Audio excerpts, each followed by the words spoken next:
पूरी पुलिस एपर्यंत 2.5 वर्ष है टीए पैसा पाई ना टीए बिल माने ट्रावेल अलाउंस पैसा ए पैसा कनेस्टेबल और हाबिलदार मानकर एमाने एपर्यंत 2.5 वर्ष है पैसा पाई ना जो समय कि पुणी सरकार परिवर्तन हो गला ताले बीजेपी सरकार समय ए प्रकार जो घोटाला चली निश्चित उजागर हवा दरकार सबुठारु बड़ कथा जे आमे जानिलु जे एमानको पईका अकाउंट को पैसा जीवा कथा किछि लोकंकर आमे जो मानको ना देखैलु एमानकर अकाउंट को पैसा कार जाईची कार फोन पे रे जाईची कार हला कैश डिपॉजिट हेछि किंतु आमे जानिचु जे सरकारी कर्मचारी मानकर अकाउंट को सीधा सड़क भाव में सरकार ही डिपॉजिट करंतु किंतु एमानक स्वार्थ रे कोन पई गला ताले सबुठ बड़ कथा ता माने ऑफिसर को सहित जो कनेस्टेबल बा जो हाबिलदार रहिबो ताको पाख आगे जी रहिबो सेमानकर पैसा क्लियर हो जिवो किंतु बाकी लोकंकर पैसा क्लियर हबो नाही आपण भावतु 2.5 वर्ष है ये पैसा रही माने ये पाखापाखि 1 कोटी रु 1.5 कोटी टंका हम 1 कोटी रु 1.5 कोटी टंका हम तेणुक ए पैसा तेल गला कुआडे ए पैसा तेल एपर्यंत दिहनी कहीं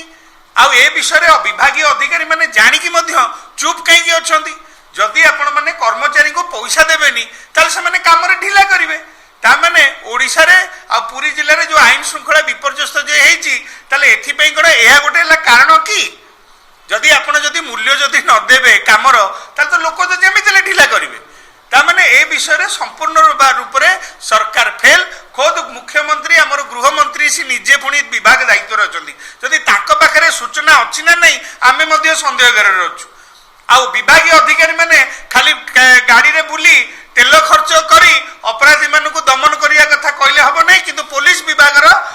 कनेस्टेबल और हाबिलदार जो माने कि प्रकृत आईन श्रृंखला काम रे विशेष भाव में नियोजित होती आपण से प्रकार अवहेला को आम दृढ़ भाव में निंदा करचु आशा करचु यार उच्च स्तरीय तदंत हो आ जो विभागीय अधिकारी माने एथिरे शामिल अछंती सेमानकु तुरंत चाकरी रु बरखास्त करा जाओ आ सबुठ गोटे बड़ कथा पुलिस विभाग कनेस्टेबल संघ और हाबिलदार संघ ए प्रकार दुर्नीति को जानिकी एपर्यंत चुप रहिबा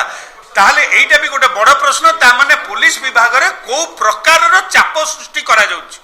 ताहले एथिरे खुद आईन मंत्री कौन कहिबे मुख्यमंत्री कौन कहिबे आम विभागीय बड़ बड़ ऑफिसर कौन कहिबे आमे निश्चित रे चाहिबो यार दृढ़ तदंत करा जाऊ आ एमानक अकाउंट को तुरंत पैसा दिया जाऊ।